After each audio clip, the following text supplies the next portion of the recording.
إن الحمد لله نحمده ونستعينه ونستغفره ونعوذ بالله من شرور أنفسنا ومن سيئات أعمالنا من يهده الله فلا مضل له ومن يضلل فلا هادي له وأشهد أن لا إله إلا الله وحده لا شريك له وأشهد أن محمدًا عبده ورسوله يا أيها الذين آمنوا اتقوا الله حق تقاته ولا تموتن إلا وأنتم مسلمون يا أيها الناس اتقوا ربكم الذي خلقكم من نفس واحدة وخلق منها زوجها وبث منهما رجالا كثيرا ونساء واتقوا الله الذي تساءلون به والأرحام إن الله كان عليكم رقيبا يا أيها الذين آمنوا اتقوا الله وقولوا قولا سديدا يصلح لكم أعمالكم ويغفر لكم ذنوبكم ومن يطع الله ورسوله فقد فاز فوزا عظيما أما بعد فإن أصدق الحديث كتاب الله وأحسن الهدي هدي محمد صلى الله عليه وسلم وشر الأمور محدثاتها وكل محدثة بدعة وكل بدعة ضلالة وكل ضلالة في النار أعوذ بالله السميع العليم من الشيطان الرجيم بسم الله الرحمن الرحيم والقرآن المجيد بل عجبوا أن جاءهم منذر منهم فقال الكافرون هذا شيء عجيب أإذا متنا وكنا ترابا ذلك رجع بعيد قد علمنا ما تنقص الأرض منهم وعندنا كتاب حفيظ بل كذبوا بالحق لما جاءهم فهم في أمر مريج أفلم ينظروا إلى السماء فوقهم كيف بنيناها وزيناها وما لها من فروج والأرض مددناها وألقينا فيها رواسي وأنبتنا فيها من كل زوج بهيج تبصرة وذكرى لكل عبد منيب ونزلنا من السماء ماء مباركا فأنبتنا به جنات وحب الحصيد والنخل باسقات لها طلع نضيد رزقا للعباد وأحيينا به بلدة ميتا كذلك الخروج كذبت قبلهم قوم نوح وأصحاب الرس وثمود وعاد وفرعون وإخوان لوط وأصحاب الأيكة وقوم تبع كل كذب الرسل فحق وعيد أفعينا بالخلق الأول بل هم في لبس من خلق جديد وقال الله تعالى في مقام آخر فإن آمنوا بمثل ما آمنتم به فقد اهتدوا وإن تولوا فإنما هم في شقاق فسيكفيكهم الله وهو السميع العليم وقال النبي صلى الله عليه وسلم خير الناس قرني ثم الذين يلونهم رواه البخاری سامعین کرام دینی و ملی بھائیوں اور خواتین اسلام اولاً تمام قسم کی تعریف و توصیف کبریائی و بڑائی بزرگی و برتری حمد و ثنا اس وحدہ لا شریک خالق کائنات مالک ارض و سما کے لیے لائق و سزاوار ہے جو ہم سب کا رب اور پالنہار ہے بعد الصلاۃ والسلام و تمام انبیاء کرام علیہم الصلاۃ والسلام خصوصاً نبی آخر الزمان محمد مصطفیٰ صلی اللہ علیہ وسلم اور آپ کے آل و اصحاب پر حاضرین آج کے اس خطبہ جمعہ کے لیے جس موضوع کا میں نے انتخاب کیا ہے وہ ہے منہج سلف اور ہماری ذمہ داریاں۔ اصل موضوع پر گفتگو کرنے سے پہلے آئیے جان لیتے ہیں کہ منہج سلف کہتے کسے ہیں۔ منہج یہ عربی زبان کا لفظ ہے جس کے معنی طریقہ اور راستہ کے ہوتے ہیں۔ قرآن مجید میں لفظ منہج تو استعمال نہیں ہوا ہے، لیکن اللہ رب العالمین نے اسی منہج کے لفظ سے ایک مشتق لفظ منہاج کا استعمال کیا۔ چنانچہ فرمایا لِكُلٍّ جَعَلْنَا مِنْكُمْ شِرْعَةً وَمِنْهَاجًا، کہ ہم نے تم میں سے ہر ایک کے لیے ایک دستور اور ایک طریقہ مقرر کر دیا ہے۔ منہاج اور منہج کا ایک ہی معنی ہے راستہ، طریقہ، راہ۔ لہٰذا اللہ رب العالمین نے ہر امت کے لیے ایک دستور اور ایک طریقہ متعین کیا، کسی دستور کے مطابق چلنا ہے، اسی راستے پر چلنا ہے۔ سلف یہ بھی عربی زبان کا لفظ ہے جو کہ سالف کی جمع ہے۔ سلف کا عام مفہوم یہ ہوتا ہے کل من تقدمک فہو سلفک، کہ آپ سے پہلے جو گزر چکا ہے وہ آپ کا سلف ہے، یعنی گزرے ہوئے لوگوں کو سلف کہا جاتا ہے۔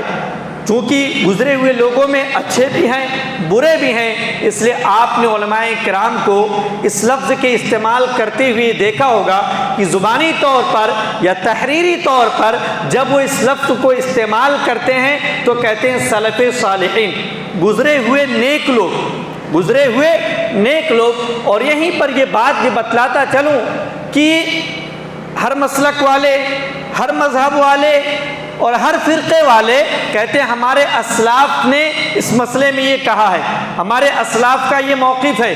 تو جب وہ کہتے ہیں ہمارے اسلاف، تو ان کی مراد ان کے مسلک، ان کے مذہب، ان کے فرقے والے جو ہوتے ہیں ان کے سلف وہ مراد ہوتے ہیں۔ لیکن دینی اصطلاح میں، شریعت کی اصطلاح میں سلف کسے کہتے ہیں آئیے جانتے ہیں۔ چنانچہ شریعت کی اصطلاح میں سلف سے مراد وہ خوش نصیب افراد ہیں جن کو اللہ رب العالمین نے نبی کریم صلی اللہ علیہ وسلم کی صحبت کے لیے چنا، یعنی صحابہ کرام رضوان اللہ تعالی علیہم اجمعین۔ اللہ کے رسول اکرم صلی اللہ علیہ وسلم نے فرمایا خیر الناس قرنی، سب سے بہترین لوگ، سب سے بہترین زمانہ میرے زمانے والے یعنی صحابہ کرام، ثم الذین یلونہم، پھر ان کے بعد والے یعنی تابعین جنہوں نے صحابہ کو دیکھا، ثم الذین یلونہم، پھر ان کے بعد والے یعنی تبع تابعین۔ یہ تین نسلیں، یہ تین صدیاں، یہ تین نسلیں، اور راوی کہتے ہیں کہ تین کہا آپ نے یا چار کہا مجھے یاد نہیں، تو تین نسلوں یا چار نسلوں کو اللہ کے رسول صلی اللہ علیہ وسلم نے بہترین زمانہ والا قرار دیا، اور انہی کو سلف کہتے ہیں، انہی کو سلف کہتے ہیں۔ اس زمانے کے افراد، علماء، لوگ جس عقیدے پر، جن احکامات پر، جس فہم و سمجھ، جس راستے اور طریقے پر تھے اسی کو سلفیت کہتے ہیں۔ اور وہی راستہ، وہی طریقہ، وہی فہم و سمجھ معتبر ہے جس پر ہمارے اسلاف تھے۔ ہمارے یہ اسلاف یعنی صحابہ کرام تھے، ان سے حاصل کرنے والے تابعین تھے، ان سے حاصل کرنے والے تبع تابعین تھے، اور ان سب نے کس سے حاصل کیا تھا؟ نبی کریم صلی اللہ علیہ وسلم سے حاصل کیا تھا۔ انہی کو سلف کہا جاتا ہے۔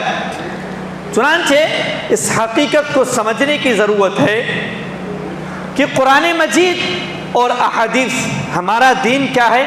دو بنیادی چیزیں ہیں دین اسلام کی، کتاب و سنت، کتاب و سنت، قرآن اور حدیث۔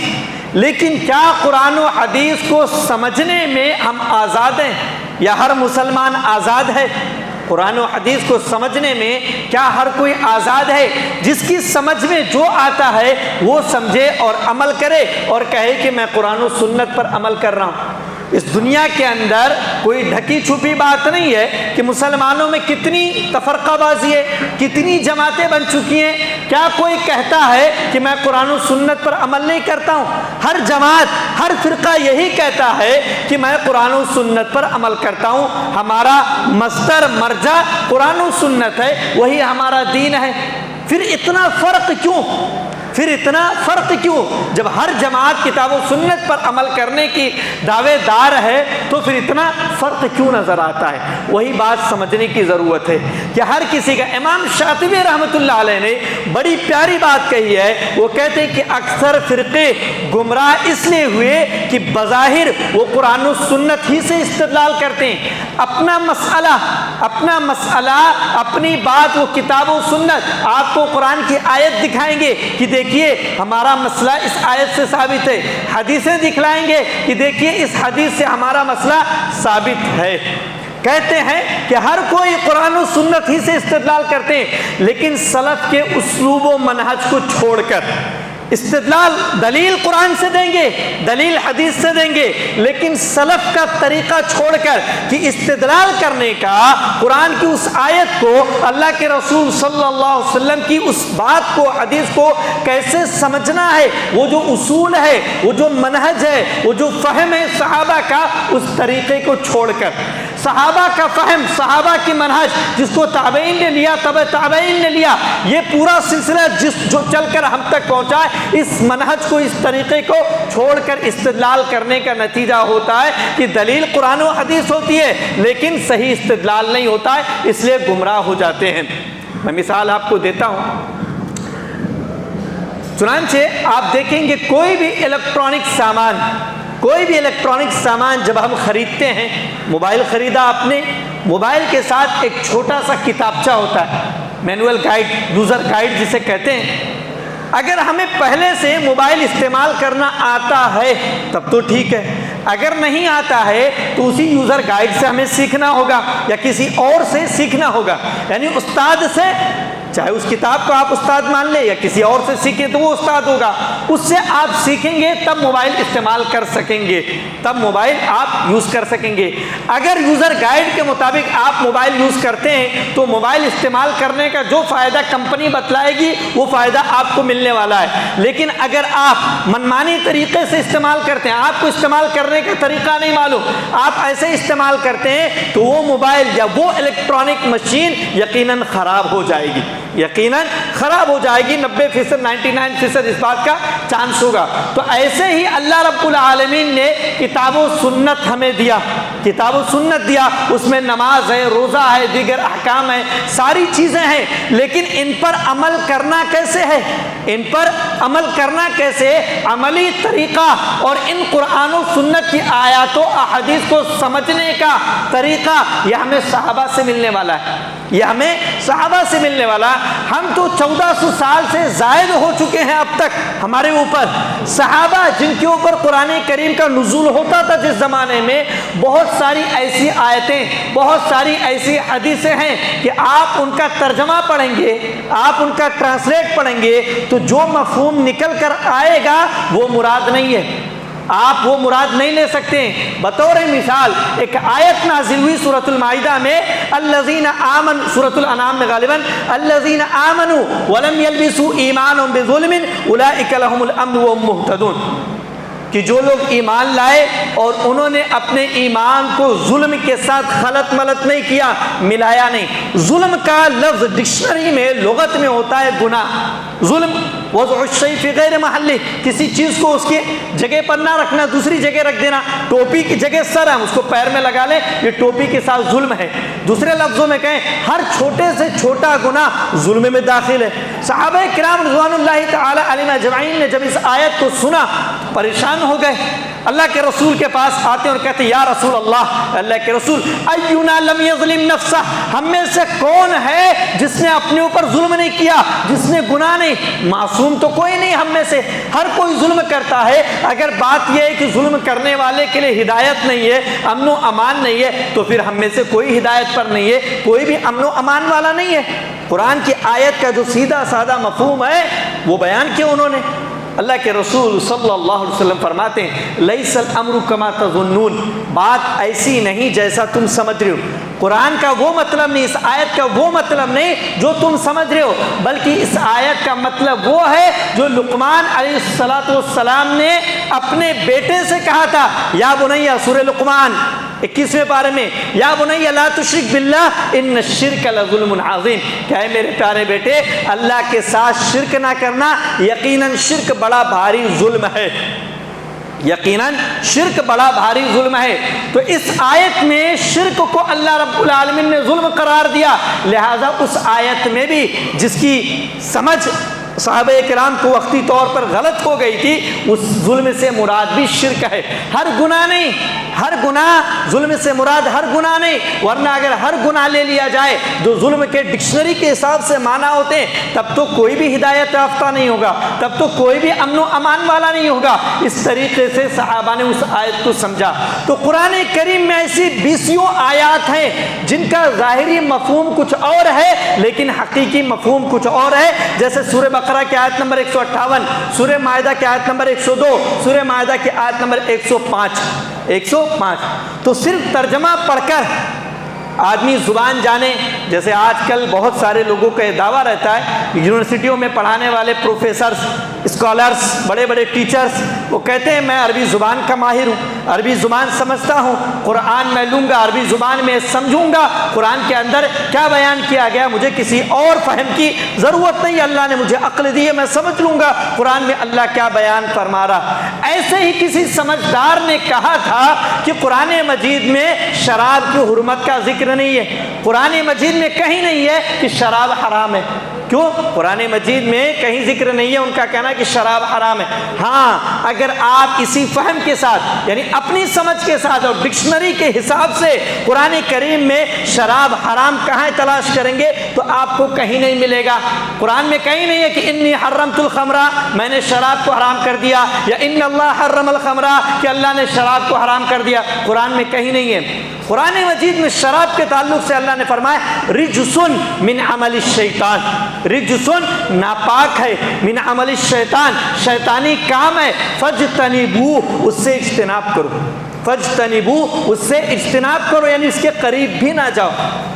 کیا اس آیت سے شراب کی حرمت نہیں ظاہر ہو رہی ہے؟ بلکہ حرام کے لفظ سے زیادہ شدید ہے فاجتنبوہ۔ کیسے؟ شراب حرام ہے، اتنا حرام ہے کہ آپ اس کو چھو بھی نہیں سکتے، آپ اس کو چھو بھی نہیں سکتے۔ ریشم حرام ہے، ریشم کا کپڑا مردوں کے لیے حرام ہے، لیکن مرد اسے چھو سکتے ہیں، اس کا کاروبار کر سکتے ہیں، جائز ہے کاروبار کرنا، لیکن پہننا حرام ہے، جبکہ شراب کا آپ کاروبار نہیں کر سکتے ہیں۔ تو شراب کی حرمت فاجتنبوہ کا جو لفظ ہے اس میں حرمت سے زیادہ شدت ہے، سختی ہے کہ اس کے قریب بھی نہ جاؤ۔ شراب کو آپ ہاتھ بھی نہیں لگا سکتے جبکہ ریشم کو آپ ہاتھ لگا سکتے ہیں۔ تو لوگ اسی طرح گمراہ ہوئے۔ دلیل آپ کو وہ قرآن سے دیں گے۔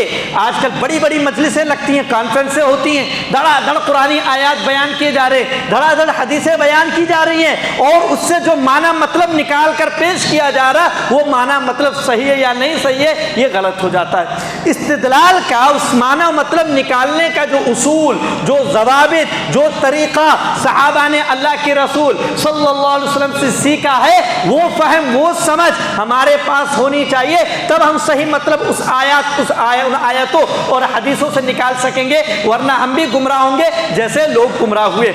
حضرت علی رضی اللہ تعالیٰ عنہ کے زمانے میں ایک فرقہ نکلا، خوارج، جنہوں نے حضرت علی سے خروج کیا، بغاوت کی، حضرت علی پر چڑھائی کرنے کی کوشش کی۔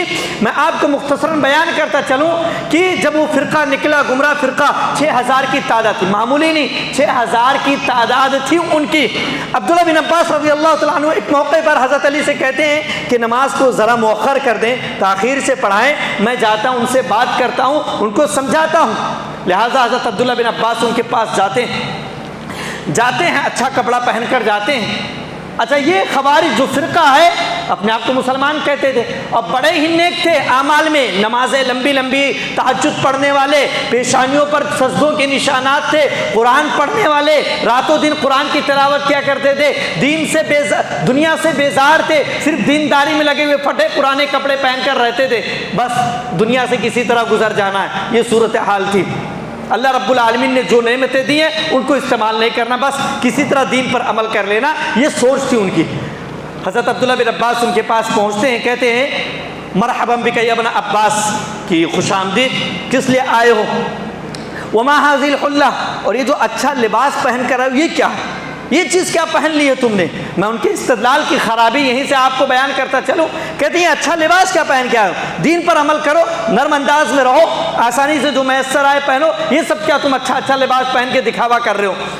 کہتے ہیں حضرت عبداللہ بن عباس رضی اللہ تعالیٰ عنہ کہ تم لوگ مجھ پر اس لباس کی وجہ سے اعتراض کر رہے ہو، میں نے دیکھا ہے اللہ کے رسول صلی اللہ علیہ وسلم کو اس لباس سے اچھا پہنتے ہوئے۔ اور اللہ رب العالمین فرماتے ہیں قل من حرم زینت اللہ التی اخرج لعبادہ من الطیبات والرزق، کہ اللہ رب العالمین نے جو پاکیزہ چیزیں روزیاں حلال کی ہیں، نکالا ہے، ان کو کون حرام کرتا ہے؟ کہ اللہ نے جو نعمتیں دے رکھی ہیں کسی انسان کو، ان کو حرام کرنے والا کون ہے؟ کہ تم مجھ پر اعتراض کر رہے ہو کہ اچھا لباس کیوں پہن رکھتے ہو، ان کو حرام کون کر رہا ہے؟ ان میں سے بعض کہتے ہیں کہ دیکھو یہ قریشی ہے، اس سے گفتگو مت کرو، اس سے گفتگو کر کے تم جیت نہ پاؤ گے۔ اللہ نے ان کے بارے میں کہا بل ہم قوم خصمون، کہ قریش جو ہوتے ہیں یہ بڑی جھگڑالو قوم ہے۔ کچھ لوگ کہتے ہیں کوئی بات نہیں، بات کر لو۔ چنانچہ عبداللہ بن عباس رضی اللہ عنہما ان سے پوچھتے ہیں کہ کیا بات ہے، تم لوگ حضرت علی سے بغاوت کیوں کر رہے ہو، ان سے الگ کیوں ہو گئے، جبکہ وہ اللہ کے رسول کے بھائی ہیں، چچا زاد، ان کے داماد ہیں، ان پر سب سے پہلے ایمان لانے والے ہیں، ان کے ساتھ سارے صحابہ کرام ہیں جن پر قرآن کا نزول ہوا، اور تم 6000 کی تعداد میں ہو، لیکن تمہارے درمیان کوئی ایک بھی صحابی نہیں ہے، کوئی ایک بھی صحابی نہیں ہے، کس بات کی انتقام لے رہے ہو تم ان سے؟ کہتے ہیں 3 باتیں ہیں۔ کہتے ہیں کون کون سی باتیں؟ چنانچہ وہ کہتے ہیں انہو حکم الرجال فی دین اللہ، آپ غور کیجئے گا ان کا استدلال، دلیل وہ قرآن سے اور حدیث سے دیں گے۔ چنانچہ وہ کہتے ہیں کہ انہو حکم الرجال فی دین اللہ، کہ حضرت علی نے لوگوں کو اللہ کے دین میں جج اور فیصل بنا دیا، حکم بنایا ہے۔ اختلاف ہوا تھا حضرت معاویہ حضرت علی دونوں کے درمیان اختلاف ہو گیا، لڑائیاں ہوئی، تو حضرت ابو موسیٰ اشعری رضی اللہ تعالیٰ عنہ اور بعض کو ثالثی مقرر کیا گیا کہ آپ مل کر مشورہ کر کے فیصلہ کریں کہ کیا کرنا ہے کیا نہیں کرنا ہے۔ کہتے ہیں کہ خلافت کے معاملے میں اختلاف تھا، کہتے ہیں کہ یہ تو اللہ کا معاملہ ہے، اللہ کا معاملہ ہے، اس میں لوگوں کو خلیفہ کیوں بنا دیا، لوگوں کو جج کیوں بنا رہے؟ اللہ نے فرمایا ان الحکم الا للہ، کہ فیصلہ صرف اللہ کا ہوگا۔ یہ ٹکڑا قرآن مجید میں، یہ ٹکڑا 3 مقامات پر آیا ہوا ہے، دلیل دے رہے ہیں کہ اللہ نے کہا ان الحکم الا للہ، کہ فیصلہ صرف اللہ کا ہوگا، تو حضرت علی نے یہ لوگوں کو کیسے جج اور فیصلہ کرنے والا بنا دیا ہے؟ کہتے ہیں یہ ایک بات ہوئی۔ دوسری کیا؟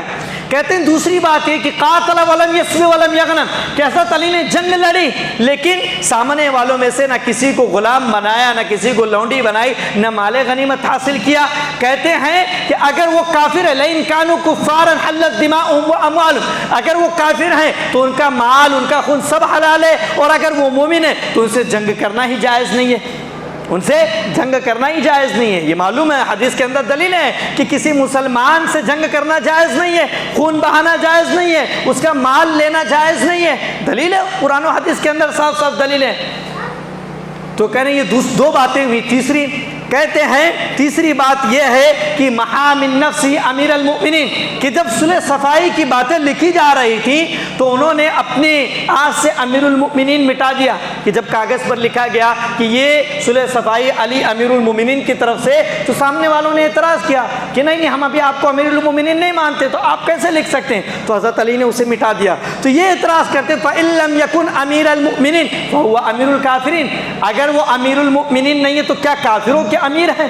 تو کیا کافروں کے امیر ہیں؟ ان کی دلیلیں بڑی مضبوط ہیں، آپ تینوں اعتراض پر غور کر لیں، دلیلیں قرآن و حدیث سے ہیں اور دلیلیں بڑی مضبوط ہیں۔ کہتے ہیں یہ 3 باتیں ہوئی، کیا اس کے علاوہ کچھ ہے؟ کہتے ہیں نہیں۔ عبداللہ بن عباس رضی اللہ تعالیٰ عنہ ان سے کہتے ہیں اگر میں تمہاری ان تینوں باتوں کی تردید کے لیے قرآن سے اور اللہ کے رسول صلی اللہ علیہ وسلم کی احادیث سے مضبوط دلیلیں پیش کر دوں جو تمہاری باتوں کو رد کر دے، توڑ دے، اترجون، کیا تم لوٹ آؤ گے؟ کہتے ہیں ہاں ہم لوٹ آئیں گے۔ کہتے ہیں تمہارا پہلا اعتراض یہ تھا کہ انہ حکم الرجال فی دین اللہ، کہ دین الہی کے معاملے میں، خلافت کے معاملے میں انہوں نے لوگوں کو جج بنا دیا۔ اللہ رب العالمین قرآن مجید میں فرماتے یا ایھا الذین آمنوا لا تقتلوا الصید وانتم حرم، کیا ہے وہ لوگوں جو ایمان لائے جب تم حالت احرام میں رہو تو شکار نہ کرو، ومن قتلہ منکم متعمدا فجزاء مثل ما قتل من النعم، اور تم میں سے جو کوئی جان بوجھ کر شکار کرے گا تو اسے اسی کے بدلے میں اسی کے بقدر فدیہ دینا پڑے گا، جرمانہ دینا پڑے گا۔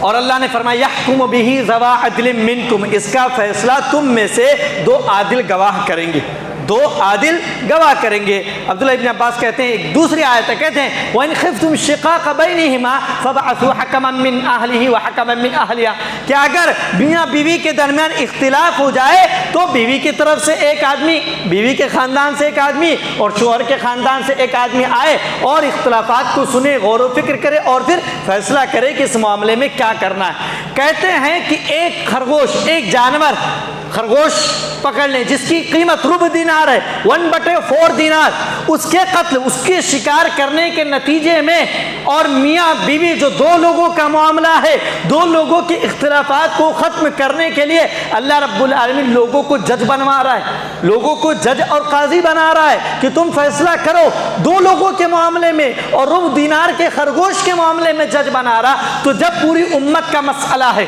پوری امت کا مسئلہ ہے، خون اور خوریزی ہو رہی ہے، جنگ و قتال ہو رہی ہے، اختلافات ہو رہا ہے، تو کیا یہ 2 لوگوں یا خرگوش کے معاملے میں جج لانا، جج بنانا یہ زیادہ بہتر ہے، یا پوری امت کے اختلافات کو ختم کرنا، خوریزی کو بند کرانا یہ زیادہ بہتر ہے؟ اس کے لیے جج متعین کرنا زیادہ بہتر ہے۔ کہتے ہیں کہ ہاں اس کے لیے زیادہ بہتر ہے کہ خوریزی ختم ہو، عقل و دانش تو یہی کہتی ہے۔ کہتے ہیں اخرجت من هذه، کیا میں اس اختلاف سے، تمہارے اس اعتراض سے باہر نکل گیا؟ کہتے ہیں ہاں۔ کہتے ہیں تمہارا دوسرا اعتراض قاتل ولم یسب ولم یغنم، کہ انہوں نے جنگ لڑی لیکن کسی کو نہ لوڈی بنایا نہ مال غنیمت لیا، یہ کیسا؟ اگر وہ کافر ہے تو جائز ہو، اگر کافر نہیں ہے تو پھر ان سے جنگ کرنا جائز نہیں ہے۔ کہتے ہیں کہ دوسری طرف جو حضرت معاویہ رضی اللہ تعالیٰ عنہ اور ان کی فوج تھی، کہتے ہیں اتسبون امکم عائشہ، ان کے ساتھ عائشہ رضی اللہ تعالیٰ عنہا بھی تھیں، حضرت علی کے خلاف تھیں اس وقت، ان کے ساتھ عائشہ رضی اللہ تعالیٰ عنہا بھی تھیں۔ تو کہتے ہیں اتسبون امکم عائشہ، کیا تم اپنی ماں عائشہ رضی اللہ تعالیٰ عنہا کو لونڈی بناؤ گے؟ وتستحلون منها ما تستحلون من غیرها، اور ان سے وہی سب حلال کر لو گے جو دوسروں سے حلال ہوتے۔ لونڈی حاصل کرنے کے بعد جس طرح لونڈی کو استعمال کیا جا سکتا ہے کہ اس کے ساتھ آدمی سو بھی سکتا ہے، تو کیا عائشہ رضی اللہ تعالیٰ عنہا کو، اپنی ماں کو تم لونڈی بنا کے وہی سب حلال کر لو گے؟ اگر تم یہ کہتے ہو تو پھر سمجھ لو، یا پھر تم کہتے ہو کہ وہ تمہاری ماں نہیں ہے، یا کہتے ہو تم کہ وہ تمہاری ماں نہیں۔ اگر یہ بات کہتے ہو تو قرآن کریم میں وازواج امہاتکم، کہ نبی کی بیویاں تمہاری مائیں ہیں، تو انتم بین ضلالتین، تم 2 گمراہیوں کے درمیان ہو، یا تو اسے کہو یا اسے کہو، یا پھر درست راستہ جو ہے اس پر آ جاؤ۔ تو لوگ فنظر بعضهم الی بعض، تعجب سے ایک دوسرے کی طرف دیکھنے لگتے ہیں کہ اب ماں عائشہ رضی اللہ تعالیٰ عنہا کو کیسے لونڈی بنایا جا سکتا ہے؟ اگر ہم ماں نہیں مانتے تو کافر ہو جائیں گے، اور اگر ماں مانتے ہیں تو پھر ان کو لونڈی نہیں بنا سکتے، تو کیا صورتحال ہوگی؟ کہتے ہیں کیا میں اس سے نکل گیا اس اعتراض سے؟ کہتے ہیں ہاں۔ کہتے ہیں تیسرا تمہارا اعتراض تھا کہ انہوں نے اپنے نام کے سامنے سے امیر المؤمنین نکال دیا، تو میں تمہیں بیان کرتا ہوں کہ صلح حدیبیہ کے موقع پر جب اللہ کے رسول اہل مکہ سے معاہدہ کر رہے تھے تو وہاں پر لکھا گیا تھا ھذا ما عاہد علیہ رسول اللہ، یہ وہ عہد و پیمان ہے جس پر اللہ کے رسول صلی اللہ علیہ وسلم نے عہد و پیمان کیا ہے۔ تو اہل مکہ کہتے کہ نہیں نہیں، ہم تمہیں تو رسول مانتے ہی نہیں ہیں، رسول مانتے تو جھگڑا کس بات کا ہوتا، لہٰذا کہتے تم رسول نہ لکھو۔ اللہ کے رسول کہتے ہیں کہ اسے مٹا دیا جائے، چنانچہ رسول اللہ کو اللہ کے رسول اپنے ہاتھ سے مٹاتے ہیں اور لکھتے ہیں محمد ابن عبداللہ۔ تو حضرت عبداللہ بن عباس ان لوگوں سے کہتے ہیں کہ اللہ کے رسول یقیناً حضرت علی سے افضل ہے، انہوں نے اپنے نام کے سامنے سے رسول اللہ کو مٹا دیا، تو کیا وہ اللہ کے رسول نہیں رہے؟ کیا وہ اللہ کے رسول نہیں رہے؟ تو حضرت علی نے جب اپنے نام کے سامنے سے امیر المومنین مٹا دیا تو کیا وہ امیر المومنین نہیں رہے؟ بات ان کی سمجھ میں آ گئی، قرآن و سنت سے دلیل ان کو مل گئی۔ تو ان کی دلیلیں، خوارج کی اس گمراہ فرقے کی دلیلیں بھی قرآن و سنت سے تھیں، جیسے آج کل کانفرنسوں میں قرآن و حدیث کی دلیلیں دی جاتی ہیں، اسی طریقے سے اس زمانے میں وہ بھی دے رہے تھے۔ تو امام شاطبی رحمۃ اللہ علیہ نے جو بات کہی کہ ہر فرقہ دلیل قرآن و حدیث سے دیتا ہے، لیکن سمجھنے کا طریقہ غلط ہے، اس کا استدلال کا طریقہ اس کا غلط ہے، اس وجہ سے لوگ گمراہ ہو جاتے ہیں، اس وجہ سے لوگ گمراہ ہو جاتے ہیں۔ تو قرآن و سنت کو کیسے سمجھنا ہے، یہ عملی طریقہ اللہ رب العالمین نے ہمیں صحابہ کے فہم، صحابہ کے منہج سے دیا کہ اسی کو سمجھ کر ہمیں قرآن و سنت کو سمجھنا ہے۔ صحابہ کے فہم کو، صحابہ کے ایمان کو معیار بیان کیا ہے، چنانچہ فرمایا فَإِنْ آمَنُوا بِمِثْلِ مَا آمَنْتُمْ بِهِ فَقَدِ اهْتَدَوْا۔ یہودیوں کا ذکر ہے کہ اگر وہ ایمان لائے جیسا تم ایمان لائے فَقَدِ اهْتَدَوْا تو وہ ہدایت یافتہ ہیں۔ صحابہ سے کہا اگر وہ ایمان لائے یہودی جیسا تم صحابہ ایمان لائے ہو تو ہدایت یافتہ ہے، ورنہ وہ ہدایت یافتہ نہیں ہوں گے۔ تو کسی کو اگر راہ راست پر، ہدایت والے راستے پر چلنا ہے تو صحابہ کا فہم جو ہے، صحابہ کا منہج جو ہے، منہج سلف جو ہے، اس منہج کے مطابق قرآن و سنت کو سمجھنا ہوگا اور عمل کرنا ہوگا۔ ایسا نہیں جیسا آج کل ہوتا ہے کہ ڈاکٹروں کی ایک مجلس لگ گئی ہے، ڈاکٹر وکیل فلاں ڈھکا جمع ہو گئے اور قرآن کریم کا کوئی ترجمہ انگلش میں، اردو میں، فارسی میں، کسی اور لینگویج میں یا عربی جاننے والا ڈائریکٹ قرآن کو اٹھاتا ہے اور سمجھتا ہے۔ مجلس لگتی ہے قرآن فہمی کی مجلس، دین فہمی کی مجلس، ایک بندہ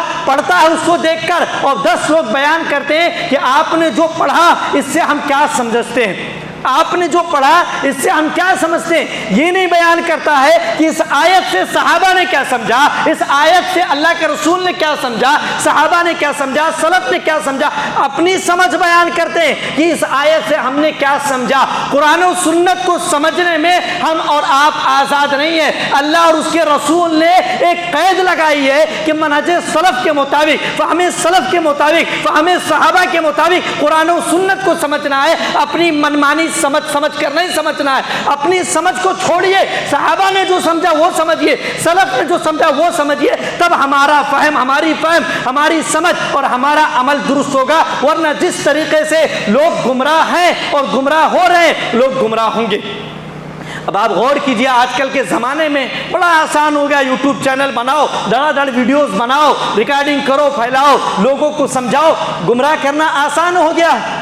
دلیلیں وہ بھی آپ کو قرآن سے دیں گے، دلیلیں وہ بھی آپ کو حدیث سے دیں گے، لیکن کیا جو دلیل دے رہے ہیں، جو سمجھ رہے ہیں، وہی سمجھ صحابہ نے بھی سمجھا تھا؟ یہ سمجھنا ضروری ہے، یہ سمجھنا ضروری ہے، ورنہ لوگ گمراہ ہوئے ہیں۔ ہم بھی جب قرآن کی آیتوں کو سرسری طور پر پڑھیں گے، ترجمہ آتا ہے الحمدللہ، تو بہت ساری آیتیں ایسی بظاہر مفہوم وہ ہوتا ہے جو مراد نہیں ہوتا، اس کا جو مراد نہیں ہوتا ہے، ظاہری مفہوم کچھ اور نکل رہا ہے، لیکن مفہوم اصلاً اس کا کیا ہے، وہ ہمیں صحابہ سے ملے گا، وہ ہمیں صحابہ سے ملے گا کہ صحابہ نے اس آیت کا، اس حدیث کا کیا مفہوم سمجھا ہے۔ اس لیے اتنے سارے فرقے ہو گئے ہیں۔ اللہ کے رسول نے کہا کلھا فی النار الا واحدہ، سب جہنم میں جائیں گے صرف ایک جنت میں۔ پوچھا گیا کون جنت میں جائے گا؟ فرمایا من کان علی مثل ما انا علیہ اليوم واصحابی، کہ جس پر آج میں اور میرے صحابہ ہیں، جس پر آج میں اور میرے صحابہ ہیں، اس منہج پر، اس راستے پر جو چلے گا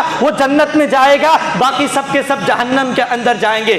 تو صحابہ کا منہج لازم ہے۔ اللہ رب العالمین نے بیان فرمایا وَمَنْ يُشَاقِقِ الرَّسُولَ مِنْ بَعْدِ مَا تَبَيَّنَ لَهُ الْهُدَى وَيَتَّبِعْ غَيْرَ سَبِيلِ الْمُؤْمِنِينَ، کہ وَمَنْ يُشَاقِقِ الرَّسُولَ، ہدایت واضح ہونے کے بعد، قرآن و سنت کے آ جانے کے بعد جو رسول کی مخالفت کرے گا، تو یا رسول کی اطاعت کا حکم دے دیا، رسول کی اطاعت کا حکم دے دیا۔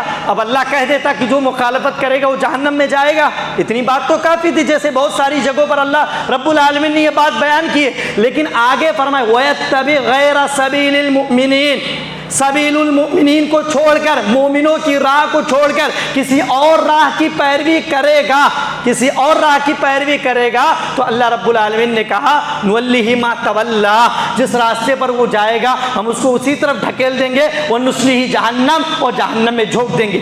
تو اطاعت، اللہ کے رسول کی اطاعت تو یہ تو واجب ہے، پھر یہ سبیل المؤمنین کون سی بلا ہے بھائی؟ اللہ نے کہا سبیل المؤمنین کی راہ اپناؤ، تو اللہ کے رسول کی اطاعت تو کرنی ہے۔ سبیل المؤمنین کیا ہے؟ تو سب سے پہلے ایمان لانے والے کون ہیں؟ صحابہ ہیں، صحابہ ہیں، ان سے بڑھ کر ایمان والا کون ہے؟ تو جس ایمان کو اللہ رب العالمین نے معیار بیان کیا کہ اگر ایسا ایمان لائیں گے تو قبول ہوگا۔ جس مومنوں کی راہ کو اللہ رب العالمین نے پیروی کرنے کا حکم دیا، تعلیم دی، وہ صحابہ کا منہج ہے، صحابہ کی فہم ہے، جو ہم تک پہنچا ہے نسل در نسل نقل ہو کر، اس کو پکڑنا ضروری ہے۔ آدمی قرآن کی دلیل حدیث کی دلیل بول کر نہیں ہو سکتا، فہم بھی جاننا ضروری ہے کہ جو آیت جس مفہوم کو بیان کیا جا رہا وہ مفہوم درست ہے یا نہیں درست ہے۔ اسی لیے لوگ گمراہ ہو رہے ہیں۔ جیسے ایک انجینئر ہے علی مرزا، کتنا گمراہ کر رہا لوگوں کو، دلیل وہ بخاری سے دیتا ہے، دلیل وہ مسلم سے دیتا ہے، دلیل وہ قرآن سے دیتا ہے۔ آپ کے یہاں بھی ایسے افراد ہیں جو دلیل کتاب و سنت سے دیتے ہیں اور لوگوں کو گمراہ کرتے ہیں، صحابہ کو برا بھلا کہتے ہیں۔ ایسے لوگوں سے خبردار ہونے کی ضرورت ہے، ایسے لوگوں سے ہوشیار رہنے کی ضرورت ہے، ایسے ڈاکٹر، انجینئر، ایڈوکیٹ، ایسے لوگوں سے بچنے کی ضرورت ہے۔ قرآن و سنت کو صحیح طور پر سمجھنا ہے تو عربی زبان سیکھنا لازم ہے، بغیر عربی زبان سیکھے۔ اسی لیے سلف کا ہر چیز میں سلف کا منہج ہے، سلف کا طریقہ ہے، علم حاصل کرنے میں بھی سلف کا منہج ہے، اور سلف کا منہج یہ ہے علم حاصل کرنے میں کہ لا یؤخذ العلم من صحف، کہ کتابوں سے پڑھ کر سیکھنے والے سے علم حاصل نہیں کیا جائے گا۔ جو صرف کتابیں پڑھ کر جس نے علم حاصل کیا ہے اس سے علم نہیں لیا جائے گا، بلکہ اساتذہ سے لیا جائے گا۔ منہج جو طریقہ ہے اس طریقے کے مطابق علم حاصل کیا جائے گا۔ اس تعلق سے خبردار رہنے کی ضرورت ہے۔ لوگوں کو گمراہ کیا جا رہا ہے، قرآنی آیات دکھلا کر، احادیث دکھلا کر خبردار ہونے کی ضرورت ہے، ورنہ ہم اپنے دین و ایمان کا سودا کر بیٹھیں گے، ہم اپنے دین و ایمان کا سودا کر بیٹھیں گے۔ اس لیے منہج سلف کو سمجھیے، فہم سلف کو سمجھیے، کتاب و سنت کو فہم سلف کے مطابق سمجھنے کی ضرورت ہے۔ 2-4 منٹ میں اور لوں گا معذرت کے ساتھ۔ بیان کرتا چلوں کہ آج ہر فرقہ کہتا ہم کتاب و سنت کے مطابق چلتے ہیں، لیکن کہتے ہیں قرآن، کہتے ہیں سنت، دو باتیں ہو گئی، لیکن سمجھنے کا طریقہ کسی کا اپنی عقل ہوتی ہے۔ کوئی عقل سے سمجھتا کہ نہیں یہ بات میری عقل میں نہیں بیٹھ رہی ہے، درست نہیں ہو سکتا یہ۔ کوئی منطق لگاتا ہے، کوئی کشف کہ مجھے کشف ہوا ہے کہ ایسے کرنا چاہیے اس چیز کو، کوئی کہتا مجھے وجد ہوا، کوئی کہتا ذوق کہ میرے ذوق میں یہ چیز حرام نہیں بیٹھ رہی ہے، میرے ذوق میں یہ چیز حلال نہیں ہو رہی ہے، یہ چیز حلال نہیں ہو رہی ہے۔ تو ان باتوں کو سمجھنے کی ضرورت ہے کہ آدمی قرآن و سنت کو خواہشات سے نہیں بلکہ کتاب و سنت کو، قرآن و سنت کو منہج سلف کے مطابق سمجھے، منہج سلف کے مطابق سمجھے، ورنہ جس طرح اس سے پہلے کے لوگ گمراہ ہوئے ہم بھی گمراہ ہوں گے، اور اب بھی لوگ گمراہ ہو رہے ہیں۔ صرف قرآن و سنت کی دلیلیں دیکھ کر آدمی وہ نہ ہو جائے، مطمئن نہ ہو جائے، بلکہ یہ بھی سمجھنے کی ضرورت ہے کہ دلیل کا جو مفہوم نکالا گیا، دلیل کا جو مطلب بیان کیا جا رہا وہ درست ہے یا نہیں درست ہے۔ جیسے ایک مثال کے ذریعے میں بات ختم کرتا ہوں، جیسے یہ ہے کہ اللہ کے رسول نور ہیں یا نہیں نور ہے، اللہ کے رسول نور ہے یا نہیں نور ہے۔ لوگ کہتے ہیں نور ہیں، دلیل دیکھیں گے آپ، قرآن کی آیات بھر دیں گے آپ کے سامنے۔ ایک دوسری جماعت کہتے ہیں یہ نور نہیں ہے، دوسری جماعت کہتی ہے کہ نور نہیں ہے، وہ بھی قرآن سے دلیلیں دیں گے، حدیثوں سے دلیلیں دیں گے۔ اب دونوں کی دلیلیں کتاب و سنت سے ہیں، لیکن صحیح سمجھ کس کے پاس ہے، صحیح فہم، صحیح سمجھ، کس کا استدلال درست ہے، مطلب جو نکال رہا ہے اس آیت سے، اس حدیث سے، کس کا مطلب درست ہے، وہ جاننے کے لیے ہمیں صحابہ کی سمجھ، صحابہ کی فہم لینی ہوگی، منہج لینا ہوگا کہ انہوں نے اس آیت کا کیا مطلب سمجھا ہے، اس حدیث کا انہوں نے کیا مطلب سمجھا ہے۔ تب ہمیں معلوم ہوگا کہ اللہ کے رسول کو نور کہنے والے درست ہیں یا اللہ کے رسول کو بشر کہنے والے درست ہیں۔ تو ایسی ہی چاہے عقیدے کا باب ہو، چاہے عمل کا باب ہو، ہر باب میں آپ غور کر لیں کہ منہج سلف کیا ہے۔ بغیر منہج سلف کے، اور منہج سلف کوئی ایک چیز نہیں ہے، ہر معاملے میں، نماز پڑھنے میں منہج سلف، جمعہ میں منہج سلف، اور منہج سلف میں سے یہ بات بھی ہے کہ جمعہ کے لیے اذان سے پہلے آیا جائے۔ منہج سلف میں یہ بات بھی ہے کہ جمعہ کے لیے اذان سے پہلے آیا جائے تاکہ فرشتوں کے رجسٹر میں اپنا نام درج ہو۔ جو اذان کے بعد آئے گا خطبہ سننا واجب ہے، جو اذان کے بعد آئے گا، خطبے کی ابتدا کے بعد آئے گا، وہ گنہگار ہو الا کہ اس کے پاس کوئی عذر شرعی ہے، وہ گنہگار ہوگا الا کہ اس کے پاس کوئی عذر شرعی ہے۔ تو سمجھنے کی ضرورت ہے، ہر چیز میں منہج سلف کا طریقہ ہے، اس لیے اس طریقے کو اپنانے کی ضرورت ہے۔ اللہ رب العالمین سے دعا گو کہ ہم تمام لوگوں کو منہج سلف سمجھنے، اس پر عمل کرنے اور اس کی نشر و اشاعت کرنے کی توفیق عطا فرمائے۔ آمین، تقبل یا رب العالمین، وآخر دعوانا الحمدللہ رب العالمین۔